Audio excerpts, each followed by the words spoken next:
जय हिंद। आज फिजिक्स के क्लास का तीसरा दिन है। इससे पहले हम 2 क्लास अपलोड कर चुके हैं, समझ गए। उसको आप जरूर देखिए, ठीक है। तो अभी हम लोग क्या देखने वाले हैं, इसमें जो भी हम लोग देखेंगे पहले उसको देख लेते हैं। अभी हम लोग देखने वाले हैं अभी केंद्रीय बल, अब केंद्रीय बल, ठीक है। ये बहुत ही एग्जाम की दृष्टि से क्या रहता है, इंपॉर्टेंट रहता है। दूसरा हम लोग क्या देखेंगे, सरल लोलक के बारे में देखेंगे, जो सरल मशीन होता है उनके बारे में देखेंगे। फिलहाल हम लोग अभी केंद्रीय बल के बारे में देखते हैं। एक होता है सेंट्रीपेटल फोर्स होता है। सेंट्रीपेटल मतलब क्या होता है कि जो केंद्र के अंदर की तरफ लगता है। सेंट्रीपिटल जो है हम लोग क्या लिखे हैं, वह बल जो केंद्र की तरफ लगता है, इसको हम लोग क्या बोलते हैं, केंद्र बोलते हैं। समझिएगा ध्यान से इसको हम लोग क्या बोलते हैं, केंद्र। जो केंद्र के अंदर की तरफ लगता है उसको हम लोग क्या कहते हैं, अभिकेंद्रीय बल कहते हैं। क्या कहेंगे उसको, अभिकेंद्रीय बल कहेंगे। और जो केंद्र के बाहर की ओर, यानी कि केंद्र, जैसे मान लिया जाए एक वस्तु यहां से हम लोग क्या कर रहे हैं, यहां पे एक गाड़ी चल रहा है, ठीक है। यहां पे क्या कर रहे हैं, एक गाड़ी चल रहा है और यहां पे क्या है, समझिएगा इसको थोड़ा सा।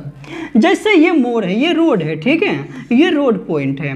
यहाँ इस रोड पे एक गाड़ी चल रहा है इस दिशा में, ठीक है। यहाँ पे अचानक से क्या आ रहा है, ये टर्निंग पॉइंट आ रहा है, ठीक है। यहाँ पे क्या हो रहे हैं, हम लोग टर्न हो रहे हैं। अब देखिएगा तो गाड़ी तो ऐसे घूमने वाले हैं, गाड़ी ऐसे आएगा ना हो। तो गाड़ी जब ऐसे आ रहा है, अब देखिएगा गाड़ी क्या होता है, अंदर की ओर, कभी देखिएगा जरूर, गाड़ी क्या होता है, वो अंदर की ओर झुकता है, ठीक है। लेकिन उस पे जो सवार व्यक्ति है ना, वो किधर झुकता है, वो बाहर की ओर झुक जाता है। समझ रहे मेरी बात को। जब ये मोड़ पे चलता है तो गाड़ी किधर झुकता है, अंदर की तरफ। मतलब कहाँ पे, ये मान लीजिए इसका सेंटर पॉइंट है, तो गाड़ी किधर झुक रहा है, अंदर की तरफ। लेकिन इस पे सवार व्यक्ति किधर की ओर झुक रहा है, बाहर की ओर। क्यों झुक रहा है, देखिए अंदर की ओर क्यों झुक रहा है गाड़ी। यहाँ पे अंदर की ओर जो गाड़ी का टायर रहता है और ये जो रोड है, ठीक है, ये गाड़ी का टायर और ये जो रोड है, दोनों के बीच में एक फोर्स उत्पन्न होता है। यानी कि दोनों के बीच में क्या काम करता है, घर्षण बल काम करता है। समझिएगा इसको ध्यान से, दोनों के बीच में क्या काम करता है, घर्षण बल। घर्षण बल क्या होता है, जो दो वस्तुओं के बीच में गति का क्या करता है, विरोध करता है। यदि आप इससे पहले के वीडियो नहीं देखे तो जरूर देखिए, उसमें हम घर्षण बल के बारे में पूरा डिटेल से बताए हैं, ठीक है। तो यानी कि घर्षण बल होता है। घर्षण बल क्या होता है, किसी भी वस्तु, यानी कि किसी भी वस्तु को कहीं पे भी सीधा रखने के लिए घर्षण बल की वहां पे जरूर आवश्यकता होती है। किसी वस्तु पे, जैसे हम लोग रोड पे चलते हैं, हम लोग घर्षण बल के कारण चलते हैं, ठीक है। वही यदि देखिए वहां पे रोड पे थोड़ा सा यदि तेल गिरा दिया जाए या केला का छिलका आ जाता है, तो केले के छिलके पे जैसे पैर पड़ता है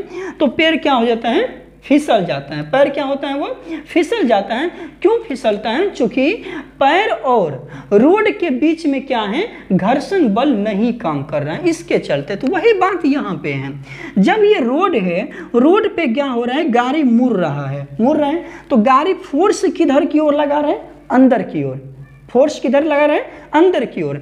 लेकिन वही जो उस पे बैठा व्यक्ति है वो किधर की ओर झुक रहा है, बाहर की ओर। बाहर की ओर झुक रहा है। तो जितना वो बाहर की ओर झुक रहा है उतना ही फोर्स अंदर की ओर भी गाड़ी भी लगा रहा है। तो जिसके चलते दोनों क्या हो जाता है, संतुलित हो जाता है। दोनों क्या होते हैं, संतुलित हो जाते हैं। और क्या होता है, गाड़ी गिरने से क्या होते हैं, बचते हैं। लेकिन यही कंडीशन जब ये गाड़ी यहाँ पे टर्निंग ले, यदि आदमी भी अंदर की ओर झुक जाए तो गाड़ी क्या होगा, पलट जाएगा। समझ रहे हैं। तो यानी कि सेंट्रीपेटल जो फोर्स होता है, अभी केंद्रीय बल जो होता है, वह बल जो केंद्र की किधर लगता है, अंदर की ओर लगता है। मतलब जैसे देखिए मौत के कुआं देखे हैं ना हो, मौत के कुआं में जो बाइक चलता है तो बाइक देखिएगा कभी भी अंदर की ओर पूरी तरीके से झुक जाता है। लेकिन आदमी क्या रहता है, वो सीधा की ओर, यानी कि बाहर की ओर, ठीक है। आदमी किधर रहते हैं, बाहर की ओर। तो वही बात यहाँ पे है कि यानी कि जब देखिए आदमी यदि बाहर की ओर नहीं झुकेगा तो गाड़ी अंदर क्या होगा, गिरेगा, ठीक है। गाड़ी अंदर क्या होगा, गिरेगा। और यहाँ पे देखिए समझिएगा, हम लोग अभी केंद्रीय बल देख रहे हैं। अभी केंद्रीय बल किधर लगता है, केंद्र की ओर, और अब केंद्रीय बल किधर लगता है, बाहर की ओर। अब इससे रिलेटेड आप जितने भी क्वेश्चंस हैं उसको जरूर आप कर सकते हैं। तो जैसे आप बताइए इसमें से, जैसे देखिएगा, जैसे मान लिया जाए पहला हम लोग क्या देख रहे हैं, मोर पर गाड़ी का मुड़ना। मोर लिखिए या टर्न लिखिए, ठीक है, टर्न पर क्या होना, गाड़ी का मुड़ना। दूसरा बात देखिएगा, दूसरा है नाभिक के चारों ओर, नाभिक के चारों ओर इलेक्ट्रॉन की गति। किनकी गति, इलेक्ट्रॉन की गति। एक चीज याद रखिए, कोई भी गोलाकार वस्तु है, कोई भी गोलाकार वस्तु है, जब उस पर कोई भी चीज चलेगा, गोलाकार पथ में चलेगा, तो वो किस बल के कारण चलेगा दोस्तों, अभिकेंद्रीय बल के कारण। किस बल के कारण, अभिकेंद्रीय बल के कारण। तो अभिकेंद्रीय बल क्या होता है, जो केंद्र के अंदर की ओर लगे उसको क्या कहेंगे, अभिकेंद्रीय बल। तो यानी कि एक क्वेश्चन बिहार एसआई में यहीं से पूछा था कि जब मोड़ पे, जब टर्न जो होते हैं, सड़क पर टर्न होता है, वहां पे गाड़ी जब टर्न लेता है तो आदमी की जो दिशा होती है किधर होती है, अंदर की तरफ होती है या बाहर की तरफ होती है, किधर होगा, बाहर की तरफ होगा। एक चीज और देखिए, हम लोग हाथ से क्या होता है, एक रस्सी से हम लोग एक पत्थर का टुकड़ा क्या कर लेते हैं, बांध लेते हैं, ठीक है, उसको हम लोग जोर से घुमाते हैं, जोर से क्या कर रहे हैं, घुमा रहे हैं। तो पत्थर का डायरेक्शन, पत्थर अपना फोर्स किधर लगा रहा है, बाहर की ओर लगा रहा है, पत्थर अपना फोर्स किधर लगा रहे हैं, बाहर की ओर। लेकिन हम लोग रस्सी के माध्यम से उसको क्या करके रखे हैं, खींच के रखे हैं। जैसे हम लोग रस्सी छोड़ेंगे तो वो पत्थर क्या होगा, सरल रेखा में क्या होगा, उड़ जाएगा। यही बात है ना। तो वहां पे देखिएगा, टर्न पर गाड़ी का मुड़ना, नाभिक के चारों ओर इलेक्ट्रॉन की गति। तीसरा देखिए, सूर्य के चारों ओर, सूर्य के चारों ओर जो है, चारों ओर ग्रह की गति। किसकी गति, ग्रह की गति। ये 3 एग्जाम्पल आप जरूर लिखिए। ये किसके कारण होता है, ये होता है अभिकेंद्रीय बल के कारण। किनके कारण होता है, अभिकेंद्रीय बल। चूंकि देखिए, जो भी गोलाकार पथ है, ये जो गोलाकार पथ है, इस पे जो भी वस्तु चलेगा वो किस बल के कारण चलने वाला है, अभिकेंद्रीय बल के कारण। ठीक है, किस बल के कारण, अभिकेंद्रीय बल के कारण। क्या अभिकेंद्रीय बल आप समझे, समझ गए ना। अब हम लोग दूसरा देखते हैं, ये अभिकेंद्रीय बल हो गया। चलिए अब हम लोग देखते हैं अब केंद्रीय बल के कारण। अब केंद्रीय बल जो है, अब केंद्रीय बल ये केंद्र के बाहर की ओर लगता है। कहाँ लगेगा, केंद्र के बाहर की तरफ। समझिएगा, ये कोई बल नहीं है। अब केंद्रीय बल जो है कोई बल नहीं है, ये बस इसका सिर्फ हमको क्या होता है, आभास होता है। बस हमको इसका क्या होता है, सिर्फ आभास होता है, ये कोई भी बल नहीं है। समझ गए ना। तो उसके बाद अभी केंद्रीय बल का एक और नाम होता है, इसको जड़त्वीय बल भी कहते हैं। कौन सा बल कहते हैं इसको, जड़त्वीय बल। ठीक है, यानी कि ये किधर लगेगा, केंद्र के बाहर की तरफ। अब यहाँ पे समझिए काम कौन कर रहा है, अब केंद्रीय बल। समझ गए। अब केंद्रीय बल के कारण ही क्या करते हैं, दूध से क्रीम निकालने वाली मशीन हो गया। क्या हो गया यहाँ पे पहला। अब केंद्रीय बल के एग्जाम्पल क्या निकालेगा बताइए, मक्खन जो होता है, मक्खन निकालने वाली मशीन, निकालने वाली मशीन। ठीक है ना, मशीन हो गया। दूसरा क्या बोलेगा, मक्खन निकालने वाली मशीन। समझ गए। दूसरा जो हम लोग देखते हैं, वॉशिंग मशीन। आप समझते होंगे कौन सा मशीन, वॉशिंग मशीन के बारे में। ठीक है, दूसरा वॉशिंग मशीन। ये 2 चीज आप इससे रिलेटेड जरूर याद रखिएगा। तो अभी केंद्रीय बल आप समझ गए। अभी केंद्रीय बल है कि जो केंद्र के अंदर की ओर लगे। ठीक है, एक अभी अब केंद्रीय बल है जो केंद्र के बाहर की ओर लगता है। गोलाकार वस्तु जो होता है, गोलाकार चीज जो भी है, उस पे जब हम चलते हैं तो वो किसके कारण चलते हैं, अभिकेंद्रीय बल के कारण। ठीक है, और जो जैसे दूध से मक्खन निकालने वाली मशीन जो होती है या वॉशिंग मशीन जो होता है, ये किसके आधार पे काम करता है, अभिकेंद्रीय बल के आधार पे। ये 2 चीज आप बता सकते हैं। तो चलिए हम लोग आगे चलते हैं, आघूर्ण के बारे में हम लोग देखते हैं। ये बल आघूर्ण क्या होता है, बल आघूर्ण क्या होता है। सबसे पहले देखिए बल आघूर्ण बराबर जो होगा, बल आघूर्ण बराबर, समझिएगा ध्यान से, बल आघूर्ण बराबर बल गुना आघूर्ण भुजा होता है। ठीक है, आघूर्ण भुजा, समझिएगा इसको ध्यान से। पहले बल द्वारा जो है एक पिंड को अक्ष के परितः घुमाने में, अक्ष के परितः घुमाने में जो बल लगता है उसी को हम लोग क्या कहते हैं, बल आघूर्ण कहते हैं। इसका डेफिनेशन याद नहीं करना है, बस इन सबों का सिर्फ एग्जाम्पल्स याद रखना। अभी जो हम बताएं ना, अभी केंद्रीय बल, अब केंद्रीय बल, उसका डेफिनेशन याद नहीं रखना, बस ये याद रखना अभी केंद्रीय बल किधर लगता है, अंदर की ओर, अब केंद्रीय बल किधर लगता है, बाहर की ओर। अभी केंद्रीय बल के एग्जाम्पल क्या है, जो वृत्ताकार पथ पर घूमने वाला हर एक वस्तु, किसके कारण, अभी केंद्रीय बल के कारण। ठीक है ना। दूसरी बात, मक्खन निकालने वाली मशीन जो होती है, वॉशिंग मशीन जो होता है, ये सब के सब अब केंद्रीय बल के कारण। तो हम लोग बल आघूर्ण देखते हैं, बल द्वारा जो है एक पिंड को, समझ लीजिएगा ध्यान से, जैसे ये जाता है, ठीक है, ये क्या है, जाता है, ठीक है, ये क्या है, जाता है, सॉरी चाक ले लीजिए, चाक समझ रहे हैं ना, जो कुम्हार के द्वारा चाक को क्या किया जाता है, नचाया जाता है। और यहाँ पे क्या है, इसका सेंटर पॉइंट है, समझ लीजिएगा, यहाँ पे इसका क्या है, सेंटर पॉइंट है। ठीक है, यहाँ पे इसका क्या है, सेंटर पॉइंट है। अब इसको घुमाना है, क्या हम लोग यहाँ से घुमा सकते हैं इसको, क्या यहाँ से घुमाना क्या होगा, कठिन होगा, होगा कि नहीं। लेकिन वही यदि इसका सेंटर पॉइंट यहाँ है, सेंटर पॉइंट से थोड़ा सा दूर, यानी कि परिधि, इसको हम लोग क्या बोलते हैं, परिधि, यहाँ पे हम लोग क्या करते हैं, एक होल करते हैं, इसमें डंडा डाल करके हम लोग इसको क्या करते हैं, घुमाते हैं, तो चाक क्या होता है, घूमने लगता है। घूमता है कि नहीं, घूमने लगता है। यानी कि बल आघूर्ण जो होता है ना, केंद्र से दूर एक फोर्स लगाना पड़ता है, यानी कि केंद्र से दूर बल लगाकर, केंद्र से दूर बल लगाकर जो आघूर्ण उत्पन्न होता है उसी को क्या कहेंगे, बल आघूर्ण। समझिएगा ध्यान से थोड़ा, ये मान लीजिए चाक है, यदि हम लोग इसको यहाँ से नचाएंगे तो ये नाचेगा, हो नहीं नाचेगा, लेकिन नाचेगा जरूर, लेकिन बहुत कठिन होगा। यही थोड़ा सा और दूर करें तो यहाँ से थोड़ा सा ज़्यादा आसान रहेगा। फिर उसको हम परिधि के जो जो नज़दीक लेके जाएंगे, ये होता है परिधि। परिधि के जैसे जैसे उसको नज़दीक लेके जाएंगे वो उतना फास्ट से क्या होगा, घूमेगा, उसको घुमाना उतना ही क्या होगा, आसान होगा। ये तो आप चाक के बारे में समझ गए। दूसरा आप घरों में, गांव में एक चीज देखे होंगे, जो जाता के बारे में जानते हैं, जो आटा पीसने वाला क्या होता है, जाता होता है। जाता समझते हैं कि नहीं, तो आटा पीसने वाला क्या होता है, आटा पीसने वाला एक यंत्र है जिसको जाता, यानी कि गांव में ये यूज होता है। ठीक है, उसमें क्या होता है, जैसे ये हो गया, ठीक है, ये है, समझ गए, ये, और इस पे रख करके इसी पे दूसरा पॉइंट भी एक रखा रहता है। ठीक है, एक पत्थर ऊपर भी रखा हुआ रहता है, इसमें ये सेंटर पॉइंट है, इसी के चारों ओर क्या होता है, ये घूमता है।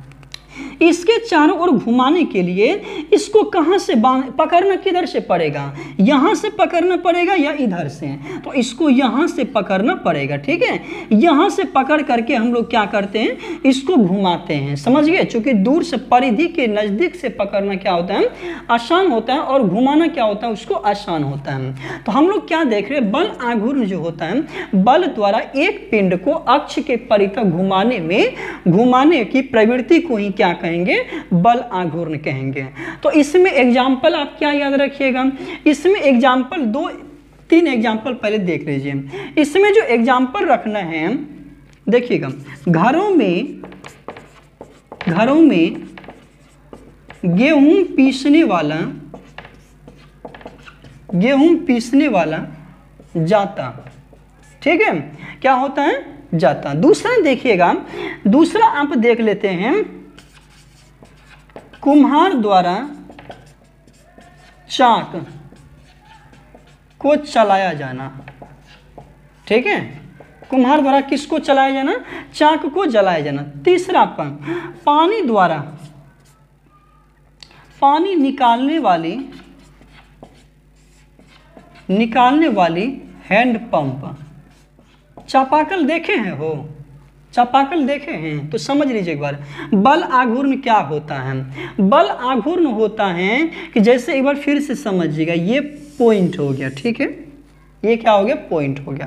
अब ये क्या होता है, यहाँ पे ये सेंटर पॉइंट है, यहाँ पे क्या है, सेंटर पॉइंट है। सेंटर पॉइंट से हम जो जो दूर जाएंगे उतना फोर्स ज़्यादा लगेगा, उतना फोर्स हमसे ज़्यादा लगेगा। जो जो सेंटर के नज़दीक जाएंगे उतना फोर्स हमसे कम है। उसी प्रकार घरों में गेहूं पीसने वाला जाता जो होता है उसको भी ऐसे घुमाया जाता है। तीसरा होता है पानी निकालने वाले जो चापाकल होता है, ठीक है, नल होते हैं, उसको देखिए वो कैसे होता है। पानी निकालने वाले जो नल है या चापाकल है उसमें क्या होता है कि जैसे चापाकल बनाते हैं, ठीक है,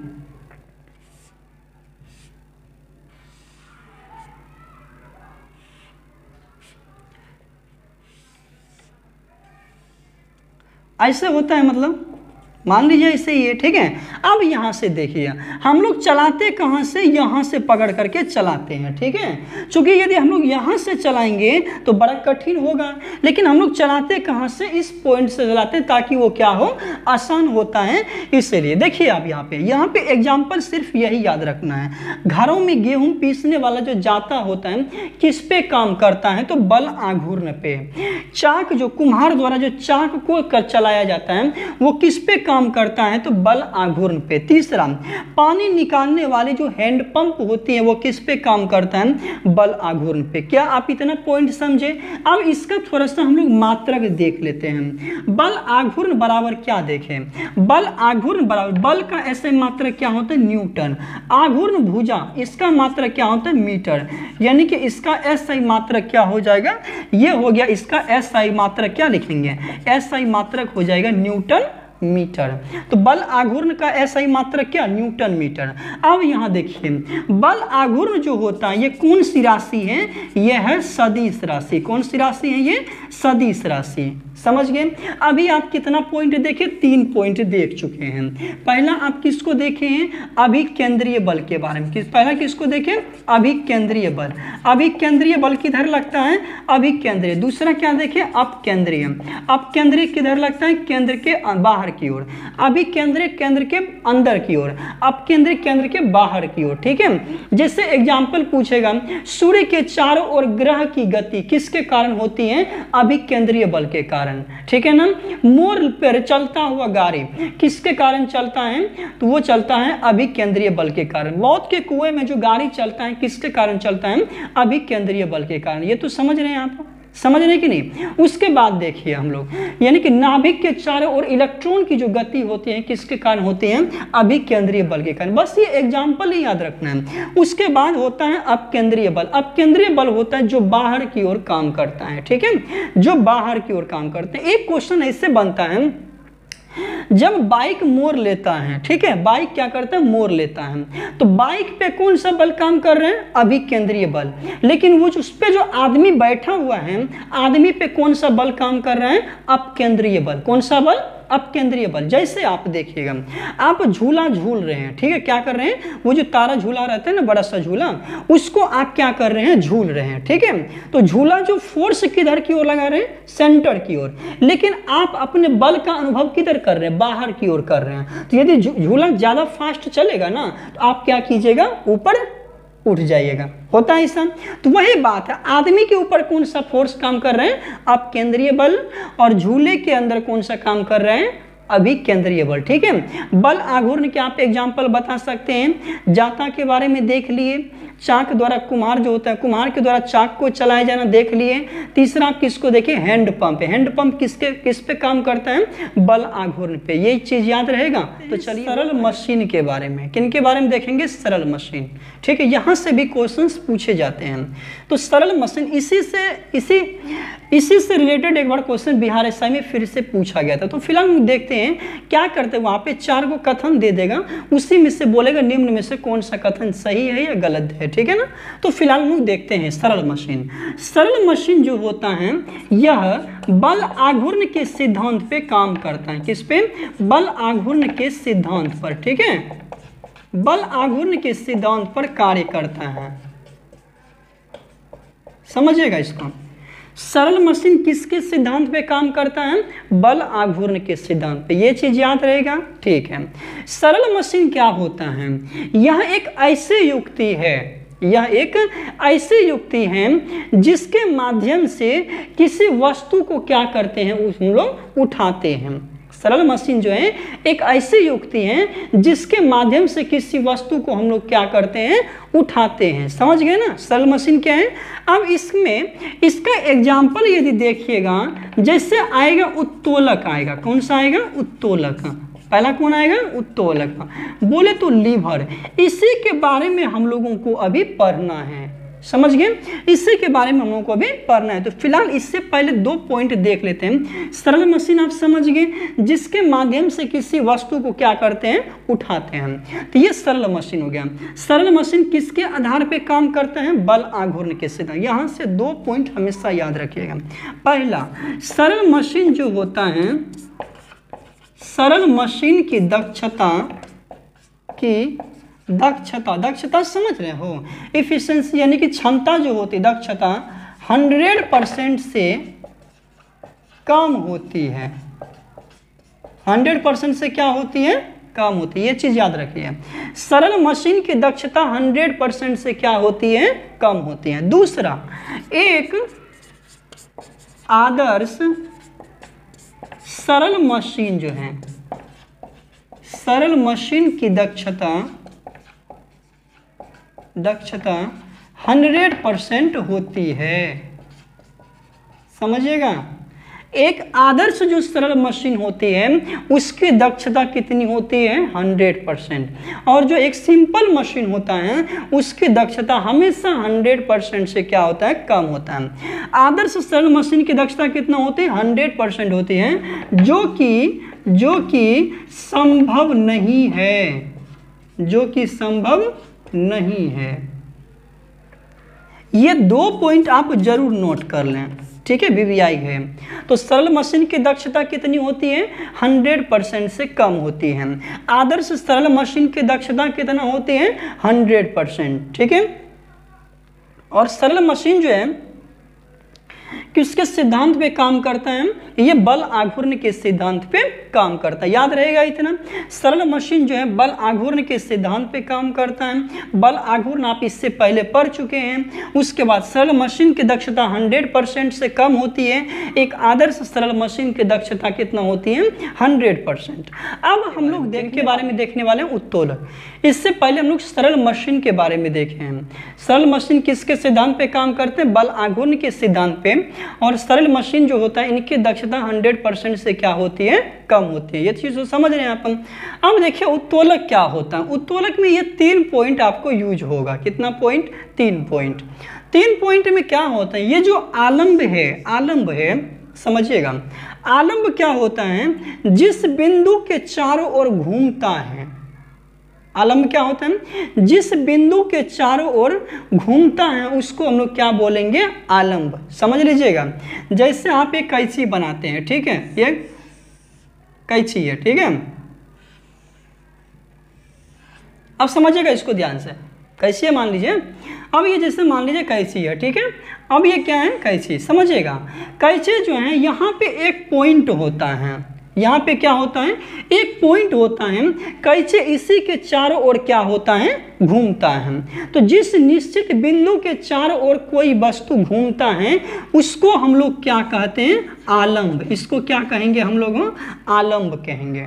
आलंब समझ गए। जिस निश्चित बिंदु के चारों ओर कोई वस्तु घूमता है उसको क्या कहेंगे, आलंब। आलंब सीधा समझे ना, जहां पे बोल्ट के माध्यम से क्या होता है वो टाइट होता है, उसके चारों ओर हम लोग क्या कर सकते हैं, घुमा सकते हैं। जैसे ये आप देख लिए कैंची में, इसको हम लोग क्या कहेंगे, आलंब, ठीक है।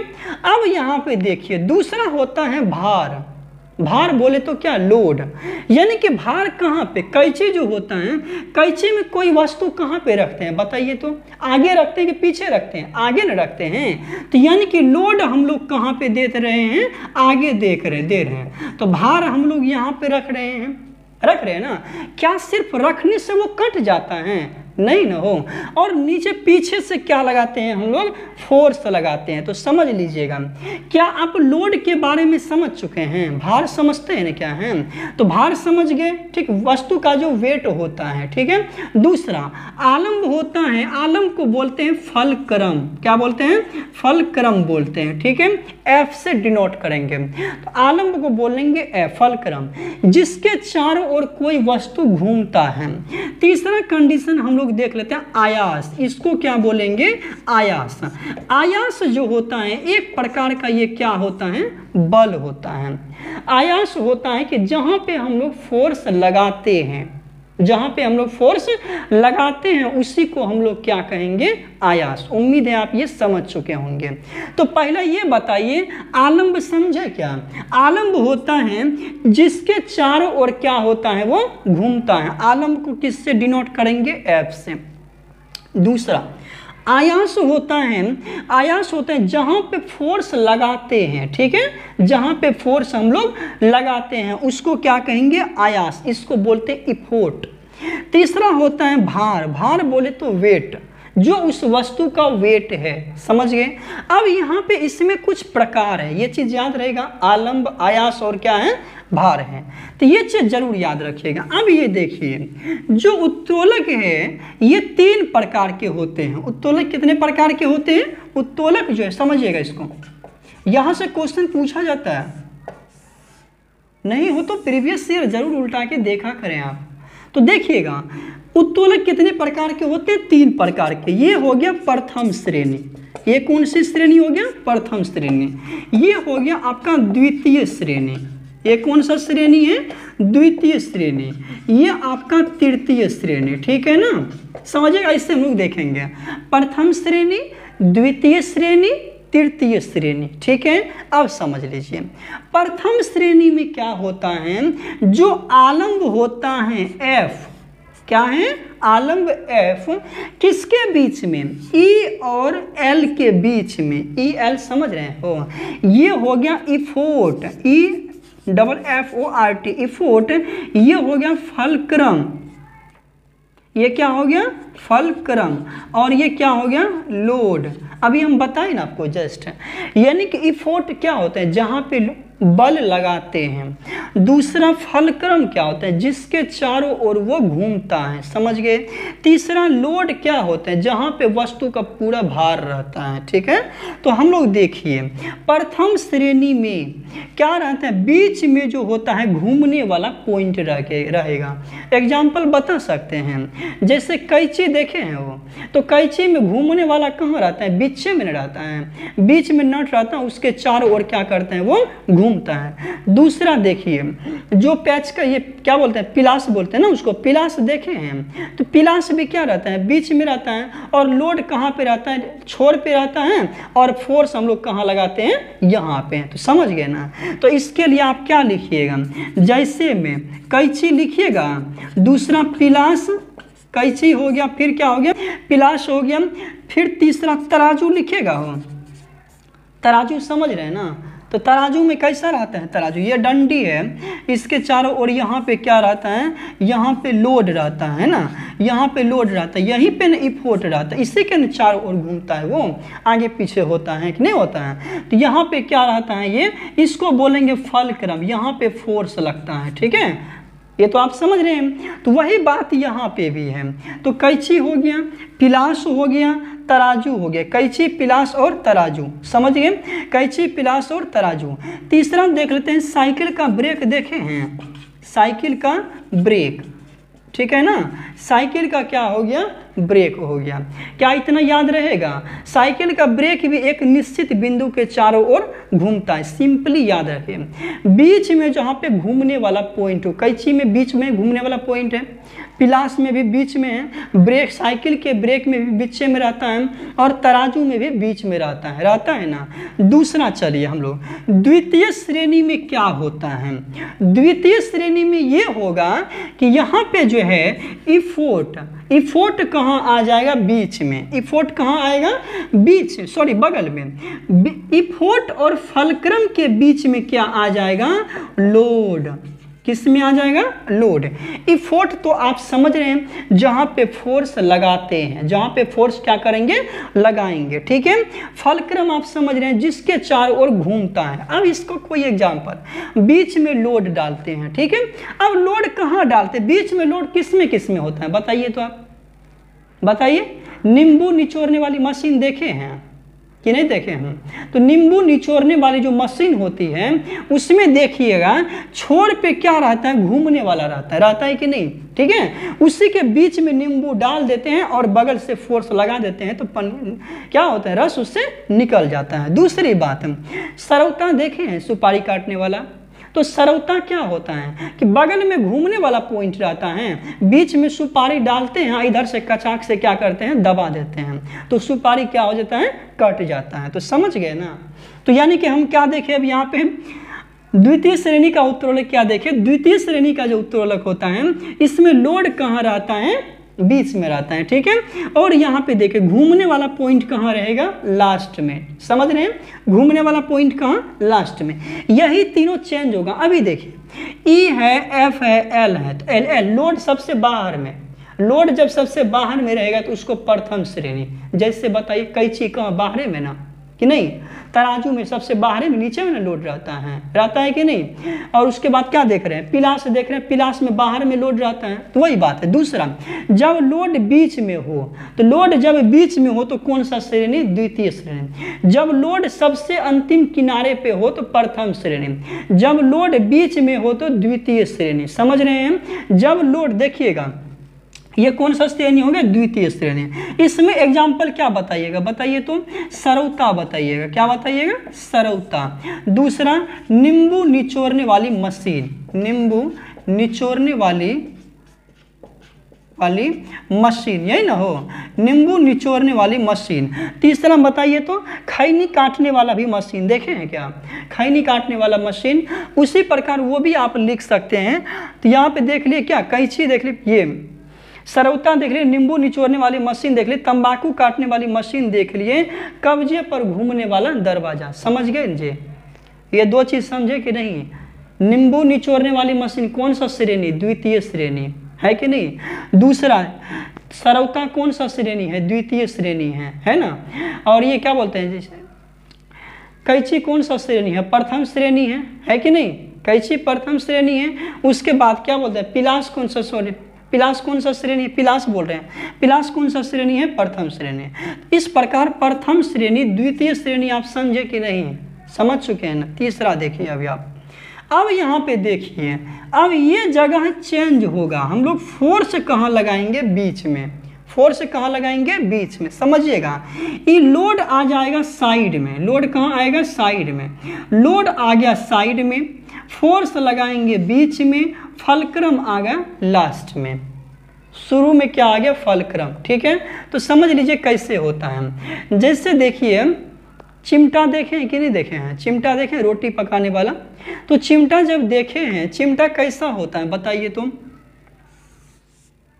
ये मान लीजिए ऐसे होता है, ठीक है, चिमटा ऐसे होता है। हम लोग क्या करते हैं, यहाँ पे रोटी पकड़ते हैं, यहाँ पे रोटी पकड़ लिए, ठीक है, इसको हम लोग यहाँ पे फोर्स लगाते हैं। कहाँ फोर्स लगा रहे हैं, इस जगह पे फोर्स लगा करके इसको हम लोग क्या करते हैं, दबाते हैं। तो ये जब दबाते हैं तो दबता किसके चारों ओर, इसी के चारों ओर है, हो इसी के चारों ओर दबता है। तो यानी कि यहाँ पे देखिए इसको क्या बोलते हैं, फलक्रम बोलते हैं। फोर्स कहाँ लगा रहे हैं, बीच में, इफोर्ट कहाँ पे, बीच में, और वेट कहाँ पे आ रहा है, साइड में, तो इसको क्या बोलते हैं, लोड। समझ गए कि नहीं। जब फोर्स कहाँ लगाएंगे, बीच में लगाएंगे, तो उसी को हम लोग क्या कहते हैं, तृतीय श्रेणी।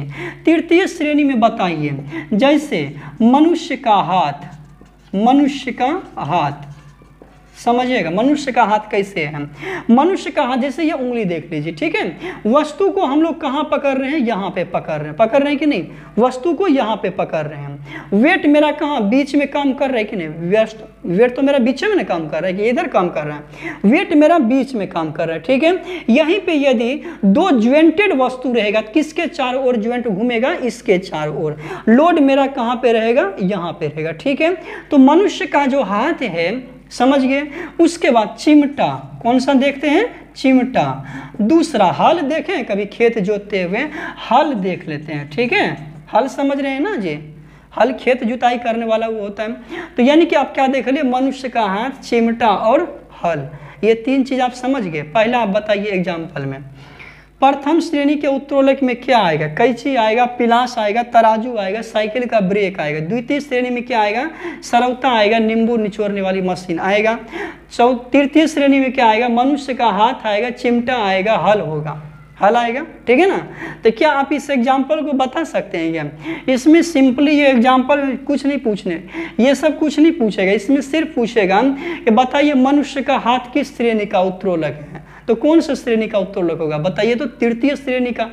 कैंची कौन श्रेणी का उत्तोलक है, बताइए, द्वितीय श्रेणी, द्वितीय श्रेणी है ना। कैंची कौन सी श्रेणी है, द्वितीय श्रेणी है कि प्रथम श्रेणी का उत्तोलक है ना, तो कैंची कौन सी श्रेणी का है, प्रथम श्रेणी का। ये पॉइंट समझ गया आप कैसे हुआ। तीसरा पॉइंट आप देख लीजिए, इसमें तीसरा पॉइंट हम आपको बताते हैं कि जो इसका यांत्रिक लाभ के बारे में, किसके बारे में, यांत्रिक लाभ, समझिएगा, एक से अधिक, एक से अधिक, एक के बराबर, एक के बराबर, एक से कम, एक से कम, समझ गए। तो यांत्रिक लाभ जो प्रथम श्रेणी का उत्तोलक होता है उसका यांत्रिक लाभ कितना होता है, एक से अधिक होगा। एक से अधिक को हम लोग क्या बोलते हैं, इसको मिटा सकते हैं ना, तो चलिए इसको एक से अधिक, यानी कि ये हो गया एक, एक से अधिक, फिर एक के बराबर और एक से ही क्या, कम, ठीक है ना। एक से अधिक, एक के बराबर, एक से क्या हो गया, कम हो गया। क्या आप समझ गए, समझ गए कि नहीं। तो वही बात है, प्रथम श्रेणी जो होते हैं इसका यांत्रिक लाभ कितना होता है, एक के बराबर, एक से अधिक, एक के कम। वही द्वितीय श्रेणी जो है इसका जो यांत्रिक लाभ होगा, इसका यांत्रिक लाभ कितना होगा, एक से अधिक होगा। कितना होगा, एक से अधिक। वही तृतीय श्रेणी जो है इसका यांत्रिक लाभ क्या होगा, यांत्रिक लाभ एक से कम, एक से क्या होगा, कम होगा। क्या इतना पॉइंट आप समझ गए, इतना समझे कि नहीं। तो तृतीय श्रेणी का यांत्रिक लाभ कितना होता है, एक से कम, समझ गए। आप क्या क्या देखे अभी, केंद्रीय बल, अभी केंद्रीय बल जो अंदर की ओर लगता है। दूसरा देखे अपकेंद्रीय बल जो बाहर की ओर लगता है। तीसरा देखे बल आघूर्ण, बल आघूर्ण में एग्जाम्पल बताइएगा। जो आटा पीसने वाला जाता होता है, चाक जो होता है, समझ रहे हैं, चाक जो होता है, उसके बाद हैंड पंप जो होता है, ये तीन एग्जाम्पल इसमें याद रखिएगा। चौथा हम आपको बताएं सरल मशीन से रिलेटेड। सरल मशीन क्या होता है कि सरल मशीन वैसा मशीन है जिसकी सहायता से किसी वस्तु को हम लोग उठाते हैं, समझ गए। सरल मशीन की दक्षता 100% से क्या होती है, अधिक होती है कि कम होती है, बताइए तो क्या होती है, 100% से कम होती है। और जो एक आदर्श सरल मशीन होता है उनकी दक्षता 100% के बराबर होती है, जो कभी संभव नहीं है, समझ गए। तीसरी बात, और फिर हम देखें सरल मशीन के प्रकार के बारे में देखें। उसमें देखें हम लोग उत्तोलक के बारे में। उत्तोलक में क्या देखें, उत्तोलक जो होता है इसमें से क्या होता है, उत्तोलक एक प्रकार की छड़ होता है, ठीक है। उत्तोलक क्या होता है, एक प्रकार का छड़ है जिसके चारों ओर क्या होता है, वो घूमते रहता है। ये चीज़ तो हम बताइए अभी, जिसके चारों ओर घूमता है, घूमने वाले को क्या कहते हैं, आलम, फलक्रम कहते हैं। क्या कहते हैं उसको, फलक्रम कहते हैं, यही ना, आलम्ब कहते हैं। दूसरा क्या होता है, आयास, बोले तो इफोर्ट, जहाँ पे फोर्स लगाते हैं। तीसरा होता है लोड, लोड तो भार, समझ रहे हैं। पहला में क्या होता है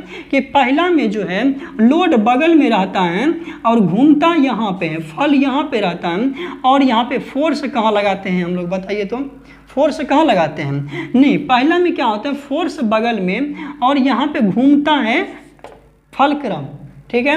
दूसरा में क्या, लोड बीच में आ जाता है, ई यहाँ पे एफ चला जाता है, यहाँ पे क्या आ गया, लोड आ गया। तीसरा में क्या होता है, ये बीच में आ जाता है, ई बीच में आ गया, लोड बगल में गया, एफ यहाँ पे आ गया। क्या ये चीज़ समझ गए आप, समझ गए। तो इस तरीके से इसको याद रखना है। प्रथम श्रेणी के उत्तोलक का यांत्रिक लाभ कितना, 1 से अधिक 1 से कम 1 के बराबर है। द्वितीय श्रेणी के उत्तोलक का यांत्रिक लाभ 1 से अधिक। तृतीय श्रेणी के उत्तोलक का यांत्रिक लाभ 1 से कम। क्या इतना चीज आप समझ गए? तो चलिए हम लोग आगे चलते हैं। बहुत इंपॉर्टेंट पॉइंट है ये भी, हम वही पॉइंट डिफाइन कर रहे हैं जो पॉइंट एग्जाम की दृष्टि से इंपॉर्टेंट है या एग्जाम में पूछे गए हैं, ठीक है, जो पूछा जाता है। समझिए अभी, सेंटर ऑफ ग्रेविटी होता क्या है, गुरुत्व केंद्र क्या है। गुरुत्व केंद्र वह बिंदु है जहां पे वस्तु का समस्त भार काम करता है। जहां पे वस्तु का समस्त भार क्या होता है, काम करता है, उसी को हम लोग क्या कहते हैं, सेंटर ऑफ ग्रेविटी। वस्तु का समस्त भार कहाँ पे काम करता है, जिस बिंदु पे काम करे उसी को क्या कहते हैं, सेंटर ऑफ ग्रेविटी। अब देखिए, वस्तु का जो सेंटर ऑफ ग्रेविटी होता है वह हमेशा वस्तु के नीचे काम करता है। कहाँ पे काम करेगा, वस्तु के हमेशा नीचे। समझ रहे हैं? अब देखिएगा, जब लोड ऊपर में रहेगा, लोड ऊपर रहेगा, कहाँ रहेगा, ऊपर, तो क्या वस्तु को हम खड़ा रख पाएंगे, नहीं रख पाएंगे। यही जब लोड नीचे रहेगा तो वस्तु क्या रहेगा, ठहरा रहेगा। जैसे हम एग्जाम्पल आपको बताते हैं, एग्जाम्पल के तौर पे आप एक चीज़ ज़रूर देखिए। जैसे मान लिया जाए ये बोतल है, ठीक है, बोतल देखिएगा, अभी इसका पूरा लोड कहाँ पे है, नीचे की ओर है। इसका पूरा लोड क्या है, नीचे की ओर है, और इसका बेस भी क्या है दोस्तों, थोड़ा सा चौड़ा रहना चाहिए। बेस भी क्या रहना चाहिए, चौड़ा, ठीक है। तो बेस क्या है, इसका क्षेत्रफल ये ज्यादा है, जिसके चलते ये क्या है, अभी खड़ा स्थिति में है कि नहीं। तो इसका संपूर्ण लोड बताइए, ऊपर है या नीचे है, बताइए तो। इसका लोड ऊपर है कि नीचे है, बताइएगा। इसका संपूर्ण लोड अभी कहाँ काम कर रहा है, नीचे की ओर काम कर रहे हैं कि नहीं, नीचे की ओर। इसके लिए देखिए, एक कंडीशन एक और ये भी होना चाहिए, नीचे की ओर काम करेगा, ठीक है, जब उसका आधार क्या हो, यानी कि आधार का क्षेत्रफल क्या हो, बड़ा हो। आधार का क्षेत्रफल क्या होना चाहिए, बड़ा। ऐसे गुरुत्व केंद्र वो जान रहे हैं कि वस्तु के कहाँ पे सबसे नीचे काम करता है, ये तो जान रहे हैं कि नहीं, और लोड भी सबसे नीचे रहेगा। अभी देखिएगा, ये क्या है, इसका आधार क्या है, चौड़ा है। आधार क्या है, क्षेत्रफल, एरिया ज़्यादा है, इसके लिए यहाँ पे लोड ज़्यादा है, ये सीधा रह गया ठड़ा। क्या अब हम यदि इसी को घुमा देते हैं, क्या ये ऐसे ठड़ा रहेगा, हो ऐसे ठड़ा रह पाएगा, नहीं रह पाएगा। चूंकि देखिए, इसके हिसाब से लोड यहाँ पे ज़्यादा हो गया कि नहीं, और एरिया यहाँ पे क्या है, कम है, जिसके चलते ये क्या हो रहा है, गिर रहा है कि नहीं। तो अब वही बात है, यहाँ पे गुरुत्व केंद्र जो होता है, किसी वस्तु का गुरुत्व केंद्र वह बिंदु है जहाँ पे वस्तु का समस्त भार काम करता है, ठीक है। इसके लिए उसका क्षेत्रफल क्या होना चाहिए, ज़्यादा होना चाहिए। इसीलिए देखिएगा ना, कभी कभी जब हम लोग टावर सब कुछ भी बनाते हैं तो टावर जैसे चिमनी है, मिट्टी का भट्ठा देखे हैं, तो चिमनी मिट्टी जो ईंटा पकाने वाला होता है उसको हम लोग कैसे बनाते हैं, ये धीरे धीरे क्या होता है, पहले यहाँ पे हाइट होता है, पहले क्या होता है, ऐसे रहेगा, फिर उसके बाद ये ऐसे हो जाएगा, फिर ये ऐसे होता है, फिर ये ऐसे, तो धीरे धीरे ये क्या होते जाते हैं, पतला ऊपर होते जाते हैं। लेकिन यही यदि हम नीचे पतला बनाएंगे, ऊपर ज़्यादा चौड़ा कर देंगे, तो क्या ये रुकेगा, गिर न जाएगा हो। तो वही बात है, इसके लिए एरिया क्या होना चाहिए, क्षेत्रफल क्या होना चाहिए, ज़्यादा होना। इसीलिए कहता है कि जब हम लोग नदी पे बांध बनाते हैं तो उसका जो बेस होता है ना, बेस क्या रहता है, उसका क्षेत्रफल क्या करते हैं हम लोग, चौड़ा बड़ा कर देते हैं। क्षेत्रफल क्या करते हैं, बड़ा करते हैं। यही बात है। चूंकि लोड सबसे ज्यादा कहाँ पे रहेगा, लोड सबसे नीचे ही न रहेगा, तो जहाँ पे लोड रहेगा उसको तो थोड़ा सा मजबूत रहना चाहिए कि नहीं।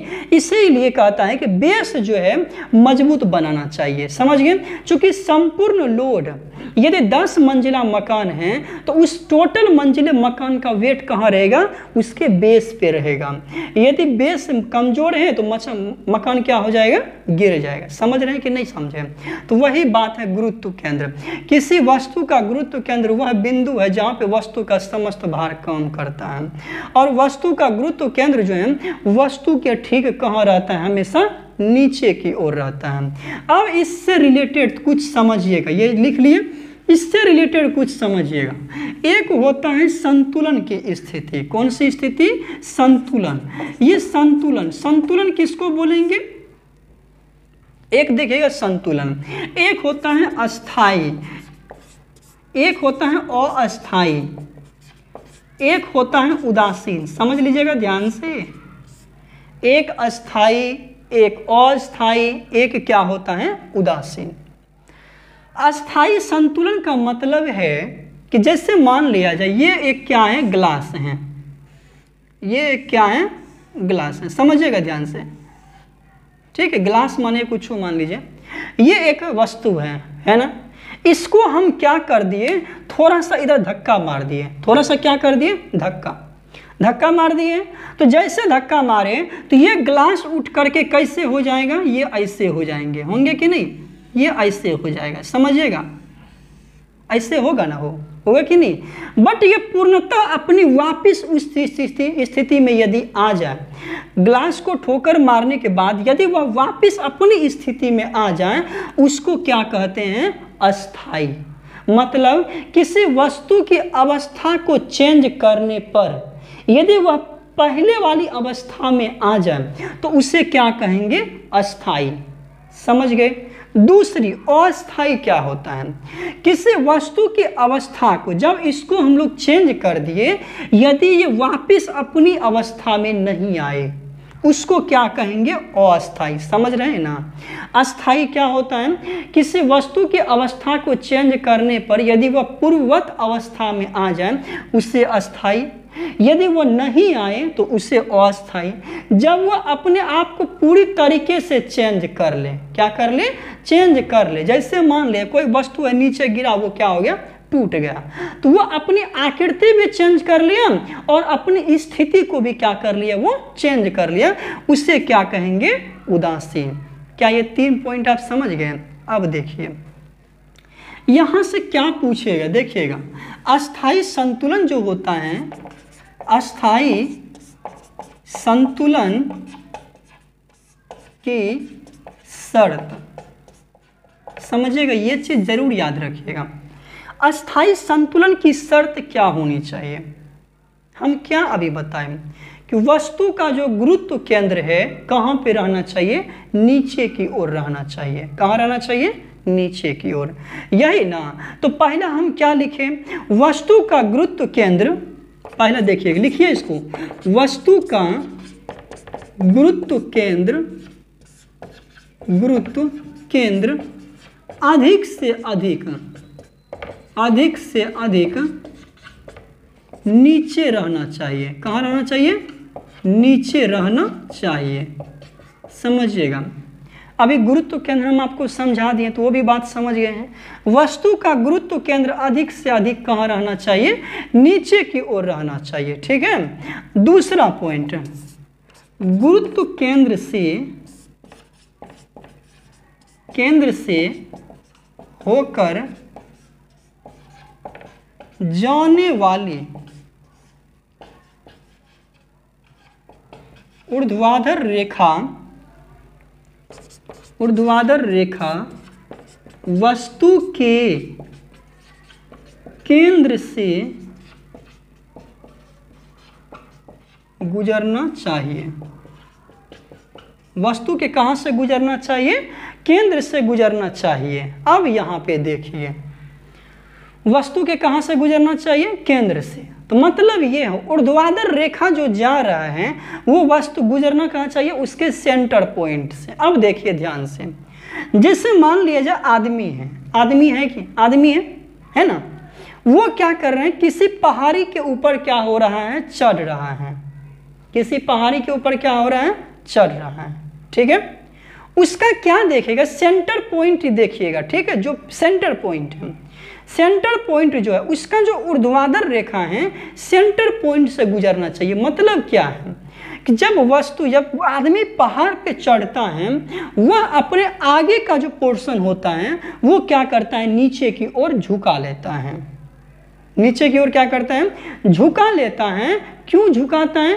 कि उसका जो गुरुत्व केंद्र है ना, वो ऊर्ध्वाधर रेखा जो है उसके सेंटर से क्या हो जाए, निकल जाए। ठीक है, तो यदि वह सीधा खड़ा होकर चलेगा, क्या होगा, वो पीछे गिर जाएगा, गिरेगा कि नहीं। यही बात है कि जब वस्तु पहाड़ी पे चढ़ता है तो वह थोड़ा सा क्या होता है, झुक जाता है। वो थोड़ा सा क्या होता है, झुक जाता है। क्यों झुकता है? ताकि वो गिरने से बच जाए, ताकि उसका क्या रहे, अस्थायी संतुलन बना रहे, वह पूर्ववत स्थिति में आ जाए। क्या आप ये चीज़ समझ गए? ये 2 पॉइंट जरूर याद रखिएगा। समझ गए? अब हम लोग चलते हैं चैप्टर पे, कार्य, क्षमता और ऊर्जा के बारे में देख लेते हैं। ठीक है, किन के बारे में देखेंगे? कार्य, शक्ति और ऊर्जा के बारे में। ठीक है, सबसे पहले देखिए कार्य देख लेते हैं हम लोग। कार्य क्या होता है? कार्य बराबर देखिएगा, समझिएगा ध्यान से। जब कार्य क्या हो, सीधी दिशा में हो, कार्य क्या हो, सीधी दिशा में, तो उसके लिए कार्य बराबर बल गुना बल की दिशा में, बल की दिशा में क्या हो, विस्थापन। क्या? विस्थापन। तो कार्य को हम लोग क्या बोलते हैं? वर्क। कार्य को क्या बोलते हैं? वर्क। बल को क्या बोलते हैं? फोर्स। इनटू डिस्प्लेसमेंट, हम लोग विस्थापन को किससे इंडिकेट करते हैं? एस से। तो W बराबर क्या हो जाएगा? Fs हो जाएगा। W बराबर क्या होगा? Fs होगा। कब होगा? जब बल की दिशा में क्या होगा? विस्थापन होगा। जब बल की दिशा में क्या होगा? विस्थापन होगा। जैसे मान लिया जाए कोई वस्तु है, ठीक है, कोई वस्तु है, हम लोग उसको क्या कर रहे हैं? धक्का मार रहे हैं। क्या कर रहे हैं? उसको धक्का मार रहे हैं। तो जब वह किसके दिशा में होगा? बल की दिशा में। जिस दिशा में हम लोग धक्का मार रहे हैं, जब वो उसी दिशा में जाए तो उसके लिए क्या होता है? ये W बराबर क्या होगा? Fs। समझ गए? W बराबर क्या होगा? Fs। अब देखिए, एक होता है कि जब F तथा S एक दिशा में न हो, एक दिशा में न हो, तो समझिएगा इसको। उसके लिए W बराबर जो होगा Fs cos थीटा। W बराबर क्या होगा? Fs cos theta. अब समझ लीजिए, कोई दीवार ठहरा है, ठीक है, सबसे पहले समझिएगा, जब हम लोग फोर्स लगाएंगे, क्या लगाएंगे? फोर्स लगाएंगे, तो वस्तु में परिवर्तन जरूर होना चाहिए। अब यहाँ पे कोई वस्तु रखा हुआ है, रखा है, हम लोग इधर से इसको क्या कर रहे हैं? धक्का मार रहे हैं, धक्का मार रहे हैं। जब ये वस्तु यहाँ से उठ करके यहाँ पे आ जाए तो हम क्या कहते हैं? हम कुछ कार्य किए हैं। किए हैं कि नहीं? किए हैं ना हो। तो जब वस्तु यहाँ से उठ के यहाँ पे आएगा तो क्या बोलते हैं? कार्य।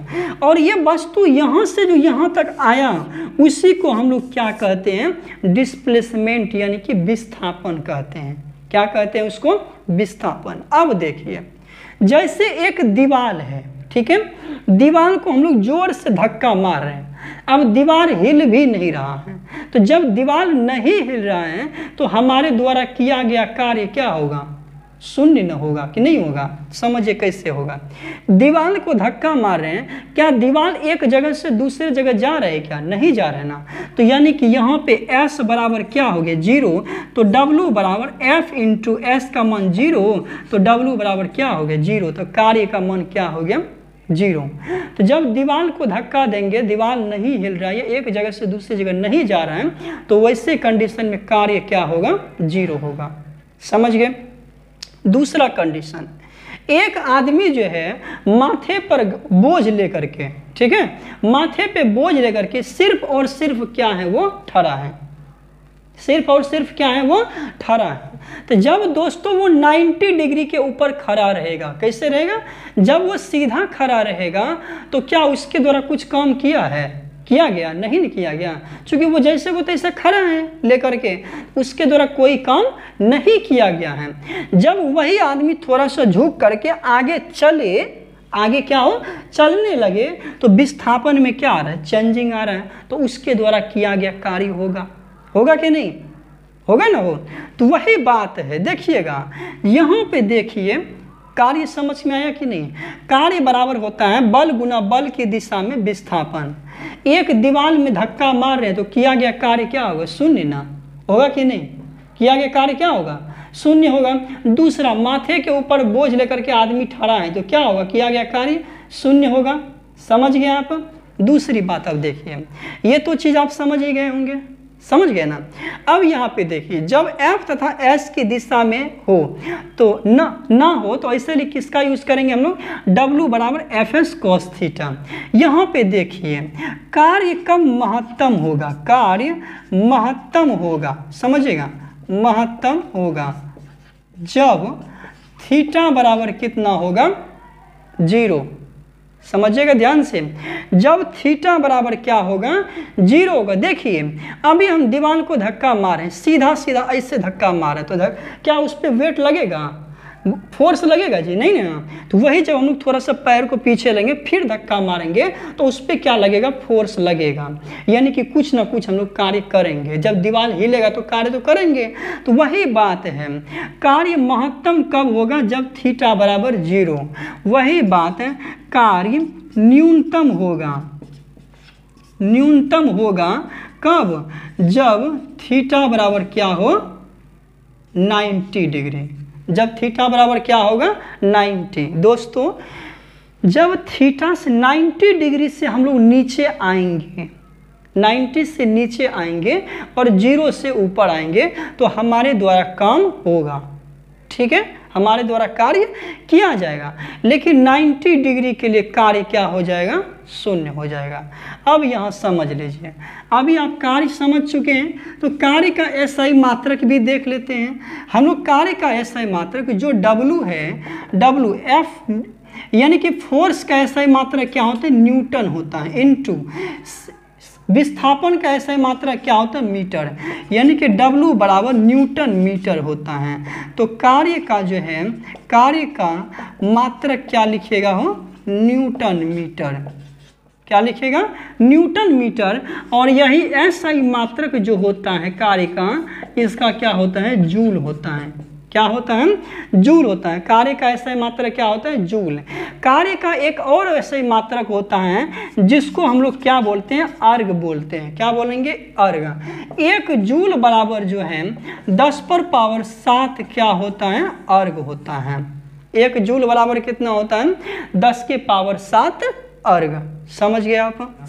कार्य करने की दर, कार्य करने की दर शक्ति कहलाता है। समझ लीजिए, कार्य करने की दर क्या कहलाता है? शक्ति। तो शक्ति बराबर जो है कार्य करने की दर मतलब क्या होता है? समय। दर बराबर क्या होता है? समय। तो कार्य करने, कार्य बराबर क्या हो गया? दर मतलब होता है समय, यानी कि कार्य को हम लोग किससे? W से, बटे क्या हो जाएगा? समय। यानी कि शक्ति को हम लोग किससे इंडिकेट करते हैं? वाट। शक्ति का जो है ऐसा मात्रा क्या होता है? वाट होते हैं। देखिएगा समझिए ध्यान से, शक्ति को जो है, शक्ति है, शक्ति को हम लोग क्या, शक्ति का ऐसा मात्रा क्या होता है? शक्ति का ऐसा मात्रक वाट होता है। क्या होता है? W80, ठीक है, वाट होता है। अब ध्यान से देखिएगा, वाट होता है। 1 वाट बराबर, समझिएगा, 1 वाट बराबर क्या होगा? 1 वाट, 1 वर्ग, 1 जूल। वर्ग का ऐसे मात्रा क्या होता है? जूल। टाइम का ऐसे मात्रा क्या होता है? सेकेंड।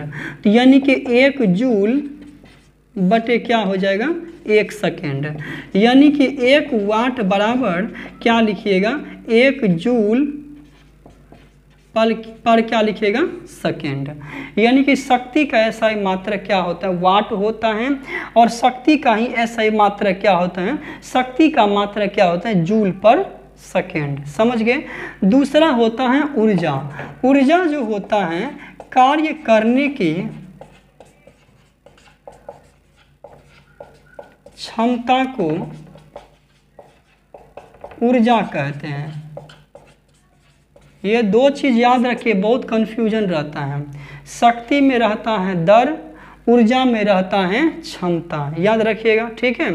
तो ऊर्जा जो होता है, कार्य करने की क्षमता को हम लोग क्या कहते हैं, ऊर्जा कहते हैं, ठीक है। कार्य करने की क्षमता को क्या कहते हैं, ऊर्जा कहते हैं। अब यहाँ पे देखिएगा, सबसे पहले ये जो शक्ति देख रहे हैं, मशीन की जो शक्ति होता है, मशीन की शक्ति,